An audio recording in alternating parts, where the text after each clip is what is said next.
speech. Oh, thank you. Bible that's transformed by a Toastmaster. Transformed by a Toastmaster. Peter Fire. Could you hand me the keyboard there? Thank you.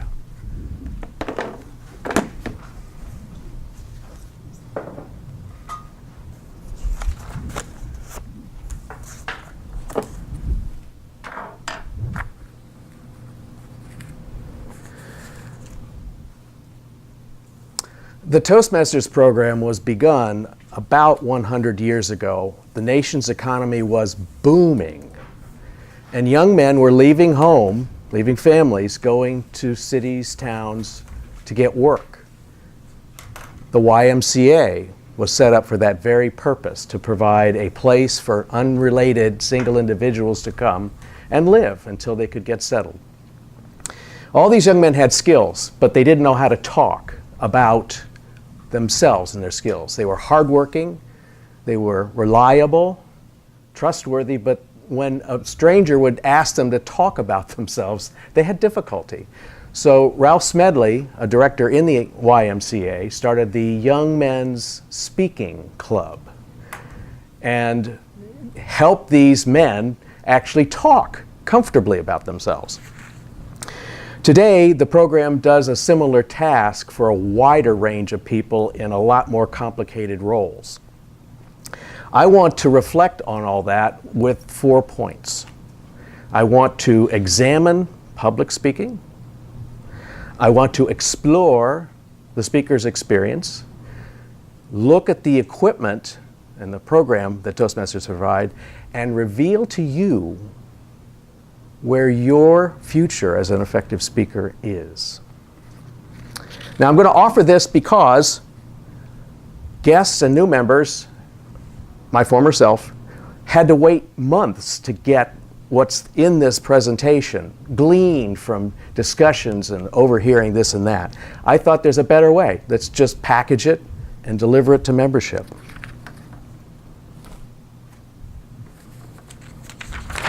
First point. Public speaking is communication. Duh. Well, let's appreciate that by contrasting it with thinking. Our minds are active through most of our earthly existence. We're either awake using mental activity, or we're in bed or asleep dreaming. Brain is constantly moving. We get adjusted to everything fitting into the next moment in the thought process, constantly. Not so with communication, because now I have the half role of generating ideas for you, focused. You have the job of receiving and reacting. We've split what we normally live with into 2 component parts. And in fact, that's why I am here and Anita will be here. The club actually demonstrates that listening is just as important as talking. These 2 parts of communication, I say, are bridged. It's an invisible bridge. I send data, both visual and auditory and movement, over to your side. You receive it and give me nonverbal signals all the time, whether you like it or not. It's a bridge, and recognizing that is useful in development. I've often talked with a few speakers, having finished their icebreaker after the meeting, to congratulate them and say a few words. And I said, "You look so relaxed." And I often get the response, "I was not relaxed." Essentially making the point. My second point is the speaker's experience. I've set up the horizontal. What I want on the vertical is to talk about growing with time through an effort at public speaking. Let's assume that everybody starts here. There are many people that don't even want to think about it, but we all start here with some level of discomfort, and we rise through this scale of increased ability and confidence. I liken it here to bike riding. You all ride bikes? I mean, learned how to ride, probably given it up. Okay. Because everybody's been here. I can't stand up. We have to move. Then you start moving and wobbling. You finally get comfortable with changing speed, turning. You get comfortable with it. And then finally, at some point, you get confident. Hey, I'm up here. I don't need my hands. and it can go on. The point being that we move from each of these by saying, I won't skin my knee this time. I won't fall off the bike this time. We do that. It's only by acting that we get better. I think it's the same up here. We've often talked about this being a lab. We make experiments. We are good and we are bad. But the point is we keep going. And this is my favorite for this kind of moment. This man, like our Abraham Lincoln, lost so many elections before he became prime minister. He was often saying success is the ability to go from failure to failure without losing enthusiasm. The point being, it's the courage to continue that makes you better. Keep going.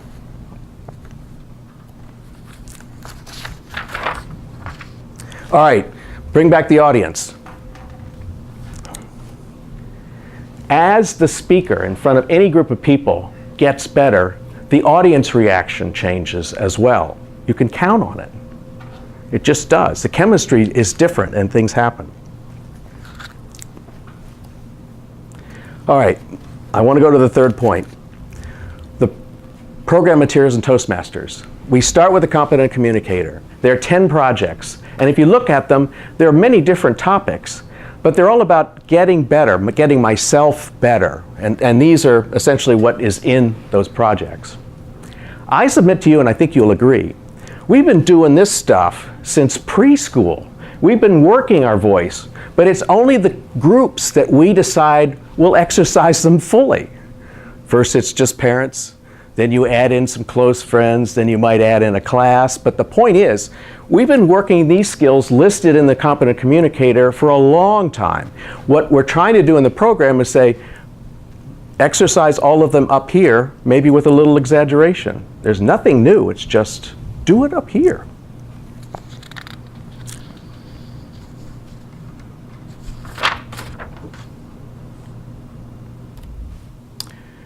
Once you've got those skills, when we all move into the next set of manuals at our own discretion, we can start looking elsewhere for our ability to grow.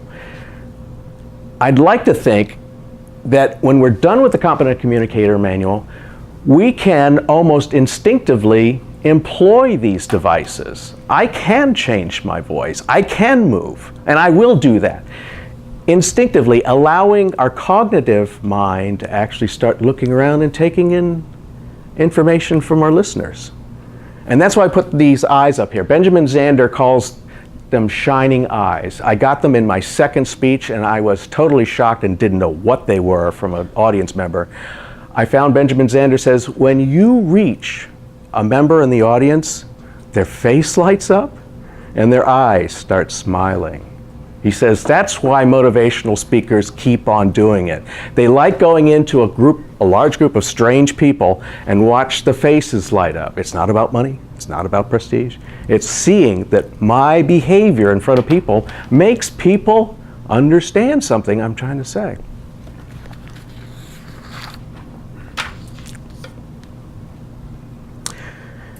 All right, when you've done all these advanced manuals, there's 15 of them, and they're really picked for you. You can do all 15. I'm sure there's a large percentage of Toastmasters say, I'm going to do every one of them. But you don't have to. At some point, you're going to max out. You're going to say, there's nothing more in these books. And from that point on, I insist you go for a coach. Now that may be a close Toastmaster friend. It may be a paid professional. It may be somebody in industry that really wants to bring you in and knows where you're going, has insight into your own behavior, and can clearly articulate what you need to do. Remember, that's how you get that much better. All right, number 4, I said I'd reveal where your future is. As with biking, you will go where something inside you wants you to go. Some people join this club for new friends. They get friends. That's all they came for. Some people want to get comfortable and present a thesis or a program to the corporate annual meeting in San Francisco. That's all they want. That's what they get. There are others, and I include myself in this, that don't really know completely what, but figure if I hang in here long enough, it's going to happen. I suggest that these programs, these manuals, and these meetings are the growth formula for our little seed. Toastmasters provides the soil, the hydration, and the warmth by which to make us, through manuals, get out of the little seed casing and try climbing, getting better. And when we get through all this and we can feel comfortable up here, something wonderful happens. We see the same old world differently because suddenly this group of people in front of us is different. It's an open slate on which to possibly write something persuasive. I turned for this topic looking to people who have discovered this skill for themselves. And I'm only going to give you one example. Carol Burnett. I don't know if you know her history, but she was raised by two alcoholic parents. At age 7, her grandmother took over guardianship. She gravitated towards the drama group and chose a college program for playwrights. And I read from Carol's Wikipedia page. Don't ask me why, but when we, the actors, were in front of the audience, I suddenly decided I was going to stretch out all my words. And the first words that came out of my mouth is, "I'm back!" They laughed, and it felt great. All of a sudden, after so much coldness and emptiness in my life, I knew the sensation of all that warmth wrapping around me. I had always been a quiet, shy, sad sort of girl, and then everything changed for me.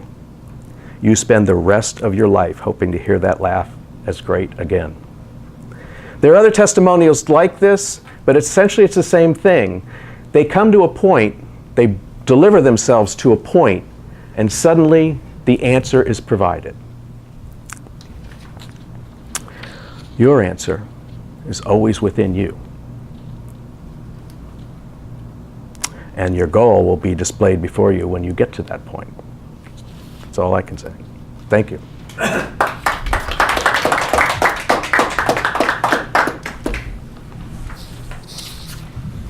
You want a minute? Peter, thank you for that thought-provoking presentation. Please, everyone, take one of the little cards in front of you and write a few notes